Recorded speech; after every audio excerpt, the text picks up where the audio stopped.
Alright guys, how's it going? Welcome back to the post-Quinn Hughes Vancouver Canucks Franchise Mode, where today we're in free agency, and last episode we were having troubles talking to Marco Rossi, and it's kind of still the case. So I went and offered him and Mancini contracts, them being our only two RFAs at the moment. Apparently I didn't offer him a contract. One sec. One sec. This is the contract I wanted to offer him. It's 6.5, 3 years with.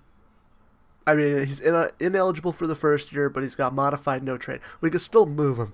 And the reason I still want to move him is I put out the lineup I want on opening night with what I have at the moment on a whiteboard in front of me. And I'll take a picture of it. I'll put it right up on the screen. Hell, I'll take a picture of it right now as I'm talking about it.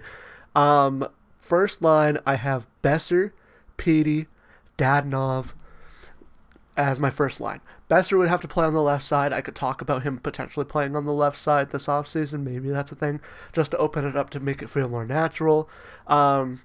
Second line, Ogren, Rossi, Lekermacki. Third line, Belshitz, Lawrence, Coots. A very young third line, a spot where they all can start to develop. Two medium elites entering the roster. And the reason I want the trade flexibility with Rossi is if I can't move Pettersson, if I try to move Pettersson, if Lawrence is playing really good, I'm going to have to move Rossi. I want to try to get rid of the $11.6 million to free up even more cap space. I'm totally fine with giving Rossi 6.5, 3 years at the age 26. It's going to end when he's 29. It's a very good contract. If a team needs a second line center, I'm willing to ship Rossi off for assets. He'd play with Ogren and Lekermacki. And then the fourth line, I have Novotny, Oslin, Carlson. Now, if Novotny does develop decently in the offseason, then I'll put him in on that fourth line with Oslin and Carlson. If he doesn't, it's probably going to be Baines. And then Novotny will get one more year in the AHL. Defensively, Boyum, Hronek, Marcus Pettersson, Tom Wielander, exactly how we want it.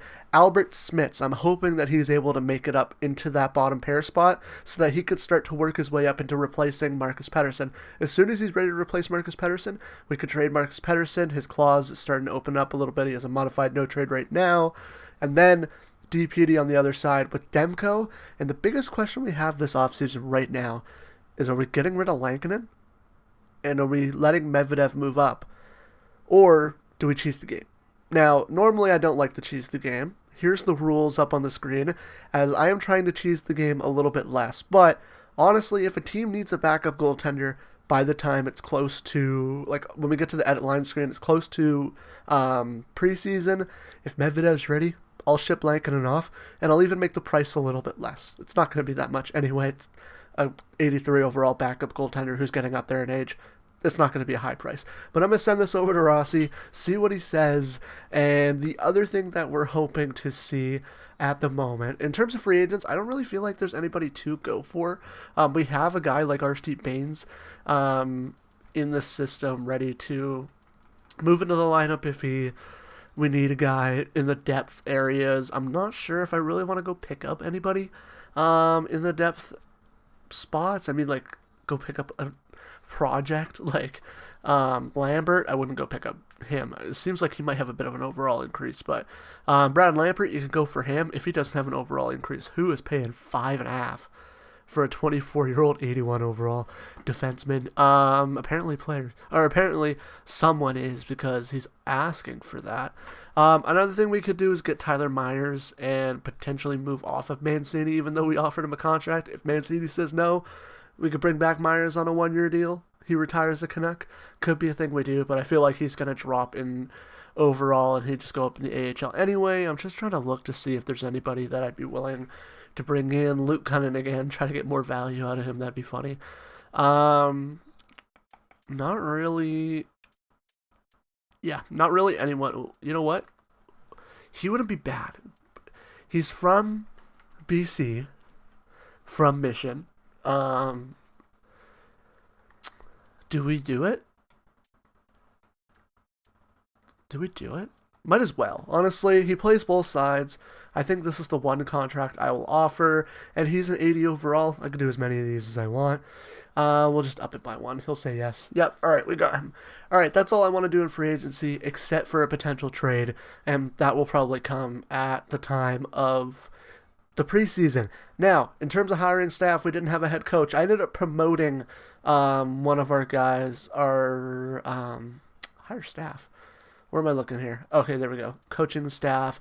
I ended up promoting Kessel to head coach for now because until we're ready to make the playoffs, I can't go over the coach's budget, and I'm pretty darn close at it as it is right now. I could get rid of like an AHL goalie coach. I probably might do that if. I mean, he's got really good teaching. That's the reason I don't want to get rid of him. But yeah, I promoted him and I offered a contract to an associate coach, but it doesn't seem like we need to have an associate coach, but it will be under the cap anyway. We'll see what they say. And yeah, so I'll see you guys when Rossi and Mancini get back to us about their contracts. All right, Marco Rossi has said no yet again. I have to reject your offer. The money offered isn't enough. Consider boosting the cash and get back to me. I think we're going to have to go through the whole offseason of just trying to negotiate with Rossi, hoping his price will come down. So I will see you guys when he says yes to a deal, and then I'll show you the deal. Mancini, though, he says yes. So we don't have to worry about Mancini anymore. I'm going to deal with Rossi. I'll see you guys either when he accepts, or we might get to the edit line screen. Oh yeah, this guy. I skip over. Here we go. So we lose our medium elite goaltender due to roster spot complications. So we weren't able to sign him in the free re-sign phase, even though I had a 49 out of 50 contracts. And I don't think the RFAs do the thing where they minus a contract anymore, so it was a little weird that was the case. But we lose out on Colby Fragapan, and now we pray that he doesn't pan out, even though he was developing really good. It does suck, but we still do have. I think we have a medium starter and a high starter in our system, so we're totally fine when it comes to goaltending prospects, especially because Medvedev's coming up in the system right now. All we need to do is just go find a backup goalie if we eventually move off that Tredemko. So yeah, I'm not too sad about this, but he was a medium elite goaltender. That is trade value that we have lost. That sucks. So I'll see you guys when Rossi says yes to a contract, or we get to the edit line screen. All right, we finally got him to say yes, and I think it's the 6.5, like the same contract we offer him. It might be like a little bit more protective in terms of the clause when it gets to later in his contract, as I gotta go find him for some reason. We got him at, that's not the contract I offered him at, but we'll take $5 million. What the hell? That was so weird. Okay, I was seeing 6.5, 3 years, modified, no trade. So I don't know why he signed at 1 year, $5 million, but we'll deal with him next year, I guess. We'll deal with him next year. Let's move on to the edit line screen. All right, we're at the edit line screen. Let's hop in and see, hopefully, some surprises here as I see some growing in overall from some of the young guys. But I see a lot of the same overall. So let's get the lines how we want them with... Nice, Noah Ostlund's so high up. I understand. I did have him... I know I had him fourth line. Just gotta check one thing. Did he even not grow? Okay, he did grow. We're gonna get him on the roster. And Novotny, I think we'll keep him in the A, actually. Keep him in the A. Hage, we'll keep him in the A as well. Belchet's fourth line. I'm going to play him third. I know I have a rule that says can't play a prospect above their rating, but the only other player is... maybe we just play Noah Ostlund here. We play Atu Ratu at center. We play Gonzalez instead of Carlson, and then Belchet goes on the fourth line. I feel like that works. That does work for me. Zeke Williams at 89 overall is exactly what we wanted to see. We need him to get past the hump and reach 90. That'd be nice to see. An 85 for Tom Verlander's perfect. Our top four is set with Marcus Pettersson getting up there in age and potentially dropping down in overall soon. Hronik's still 30, so that's totally fine. And Albert Smits is a depth defenseman. I feel like we'll give him one more year in the AHL. Kirill Kudryavtsev. And Sawyer Minio. So I think I'm going to do Minio up on the top, Kudryavtsev on the second, with Gagne, Brisebois, Dahl. Oh, you know what? Dahl needs to get up here. Like this? Does that work? Oh, why? That works a little bit better. So Kudryavtsev, Minio, Dahl, and Smits. I'm just going to double check to make sure these guys aren't defensive defensemen. Offense, that's perfect. Two-way. Two-way, yeah. Defensive, I think two-way, yeah. The next thing we need to check is I'm going to check our scratch first. Ty Mueller, Thomas. Lankinen's an 82. If we go to the AHL, Medvedev's an 82. And it's time to move on from Kevin Lankinen. He's going to be moved off this team because Medvedev's ready. Medvedev is ready to be a backup goaltender for this team. I just want to do this. Yeah, backup goaltender. He's absolutely ready. Let's go to the AHL. I just want to see if there's any prospects that will surprise me. We got Nemec, 77. That's not really a surprise. That's what he was. And we got to fix these lines because they're not great. Scratched. Bodinger. Is this the goalie? He's ready as well. So there we go. So we lose Fragipan, but Bodinger is absolutely ready to step into a backup role in the AHL alongside Ty Young. Hell, I think he's the starter, which is great. Colin Fitzgerald, still growing. Tolopilo could even be up there. Woo, Bjork, Petnin. Yeah, not really anything that I'm too worried about being scratched in the AHL. So I'll get these lines figured out. I'll get all that stuff figured out off screen. We'll get to the Kevin Lankinen trade right now. Why don't we? And then we can make our roster moves after that. So captaincies, I just want to double check. Pettersson, Besser, Hronek, exactly who I want to have letters on the jerseys. Let's go to trade. The first thing I'm going to do is just go through, and we'll see until a team needs a backup goaltender. Oh, well, look at that first one. Dostal, they need a backup. They don't need a backup, and they could use it. But Anaheim could use it. They don't. Neuenschwander? They have Neuenschwander. Is he AHL starter, though? Yeah, he'd benefit more from being an AHL starter. Oh, yeah, they have Shashanik there. So, for me, don't really want too much. A third, a sixth might do it. It might even be too much for Kevin Lankinen. Oh, yeah, it's going to be way too much. And we got to have a conversation with him about it. We'll at least go to Boston. Tradable teams list, he can go to Boston. So, Kevin Lankinen we're probably not going to get much for, which is totally fine, like a 6th round pick. I did wait too long to make this move, so it is on me. Not doing this earlier, but Medvedev just wasn't ready. So a 6th round pick for Kevin Lankinen.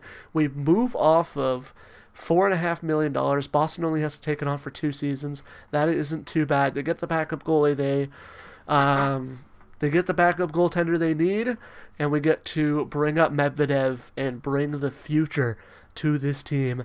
As the other player I want to bring up is Ethan Belshitz. So we'll do Belshitz and Medvedev. Bring both those guys up. And then, yeah, I'll get all the lines set up for both the NHL and the AHL. So I'll see you guys at the start of the regular season. Alright, I just wanted to show you the power play because I wanted to see if this works. And the thing I wanted to see works. So first of all, we got the 2 1-T threats of Pettersson, Lekkerimäki. We got Besser in his bumper. We got Boyum on the point. But we got 6'4" Alexander Dadonov in front of the goalie.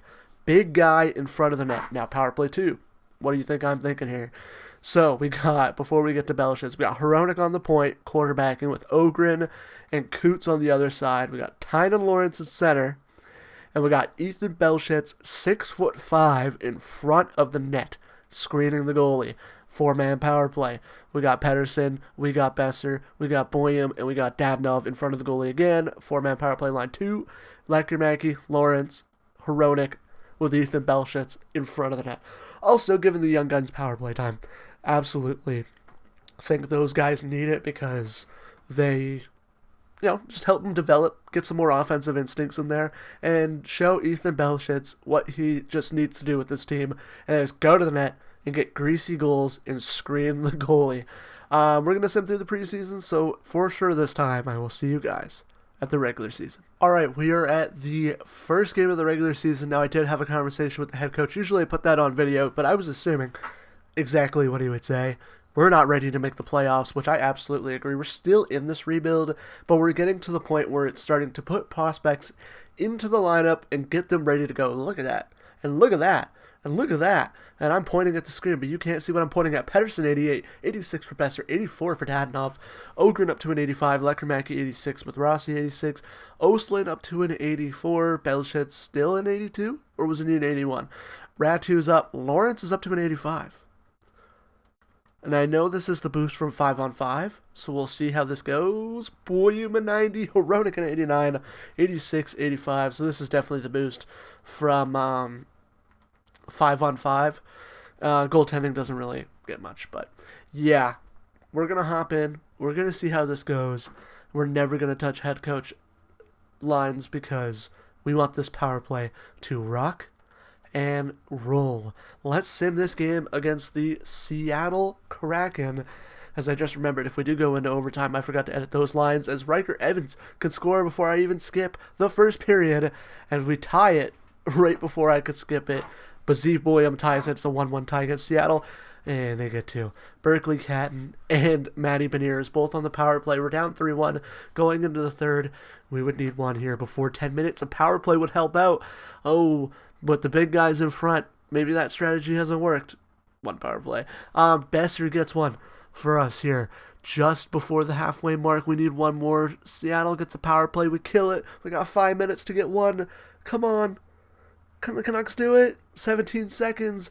The Kraken will hold on, and we will lose 3-2. So I will go look at the calendar and see if there's any fun matchups to sim here in the rest of this first month, and then we'll sim through the second month, and we'll kind of see where the direction of this team is at the moment. I'm assuming it's going to be in the gutter, in the bottom, or in the basement is really what I meant to say.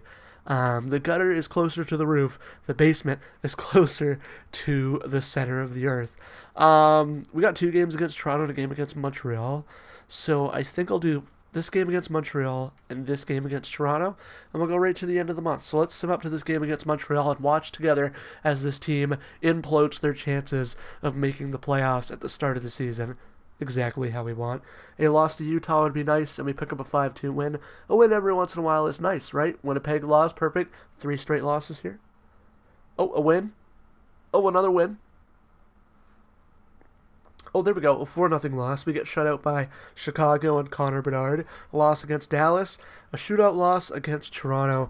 And we're right back out of a playoff spot where we should be, going up against the young, exciting Montreal Canadiens. Look at that Demko stats. Although losing 5 of his 7 games, a 932 with a 227. Usually goalie stats are pretty heavily inflated at the start of the season. I see Elias Pettersson in 8 games has 7 points. Let's just go to Stats Central. Let's check it out real quick before we enter this Montreal game. See if there's any surprising. Gage Gonzalez with 3 points. Little surprising there. Belshitz with 2. How many on the power? None on the power play. Is our power play 0%? I don't think I've seen a power play point. Oh no. Is our power play 0%? I'm going to go check.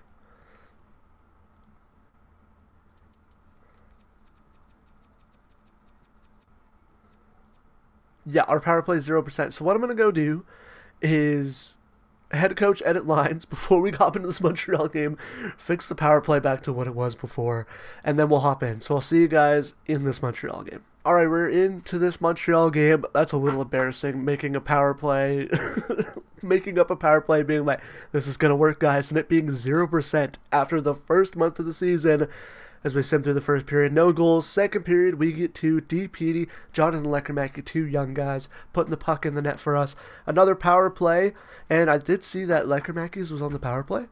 No, it was not. I'm seeing things. We're still 0% on that power play as we hold a 2-0 lead. Going into the latter half of the third, Hronek picks one up to make it 3, and then Ogren will make it 4-0. 3 minutes to go. We just need to hold on here, and I think that's Demko in net, so it isn't the first career shutout for Alexei Medvedev. Thatcher Demko stops 31 of 31. Hronek with a goal and 2 assists. Boyum with 2 assists. And the Vancouver Canucks pick up a very convincing one against the Montreal Canadiens, but they seem to be on pace to probably fall off for the rest of the year as we'll move up to this game against Toronto, and I won't let it be a surprise. Let's just sim through these next 3 games. There's more games after, so I'll do a quick cut all the way to the end of the second month, and we will end this video as we pick up 2 straight losses. We don't want Mason Marchment. Why is he on New York after trying to knee Matthew Schaefer in real life? 3 straight losses is exactly what we need, and we're going to move into a game, his second career game, for Alexei Medvedev against the Toronto Maple Leafs. I don't know if I would put him in here. I probably would have put him in against a weaker team. But the first period, he holds the door shut. Second period, he lets in 2, but a power play goal for Pettersson. It could be our first of the year. I don't know. I could go back and look at the footage. It probably says on the screen as we go through the third period here. If we could pick up one, that would be nice. A power play. It's no longer 0%, but it's still going to be pretty bad as a power play for the Leafs gets killed off. 3 minutes to go. 2, 1, and the Canucks aren't able to get it, and that's Alexei Medvedev's first NHL loss. But that's okay. He only let in 2. He's still doing pretty good in his limited play. Let's sim to the end of the second month. We'll see how bad our players are doing and how bad our team is doing as we're currently 4-8-1. We'll see you guys then. Alright, we are at the end of the second month. Our power play is still 6.8% and horrible. Our goals for is horrible. Our goals against is horrible. Our PK is also ass, but we're rebuilding, so it's totally fine. To me, we're still in the deep processes of the rebuild. Let's go to Stat Central and just look at how the players are doing. Pettersson, Hronek, Boyum, Besser, Lekermacki, Rossi, Ogren, Vilander, Dadonov up on the top of their first list. Gonzalez on the 4th line with 6 points. Nice to see. Belsheds. Coots doesn't seem ready to me. It's concerning me a little bit. I am playing him in a bit of an elevated role. I'm not too sure what's going on with him, as I'm going to go look at the AHL to see if there's any outstanding players. Michael Hage looks really, really outstanding here with 16 points in 17 games. Novotny looks great as well, 7 goals, 7 assists. Dahl is doing pretty good, as well as Alberts Smits has 7 assists, but he's at least on the front page there. Nemec, Minio doing awesome as well. Kudryavtsev, 3 goals, 4 assists. And then we'll go look at the goaltending real quick here. As Boetinger has oh my god. Boetinger has a 947 with 166, and Ty Young has a 937 with a 172 in 12 and 5 games. And Abbotsford has only lost 5 of their, I mean, we got to look at the wins and losses. That's 12, 17. I'm really bad at math because, well, you could also look at that, but I don't know if it's games. There's games played and games started for goaltenders.